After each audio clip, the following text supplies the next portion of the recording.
So this is the most I've ever had my Sportster apart. This oil leak occurred because I are dumb and can't count. Now let me show you something. So leaking, and yeah, it's gonna be a fun process. A few moments later. You can see the pans over there. So I put one too many quarts of oil in my bike.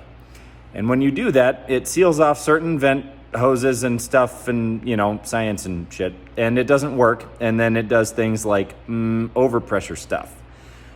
And thankfully, the engineers decided to put a nice little item on this motorcycle just for people like me, a pressure relief valve.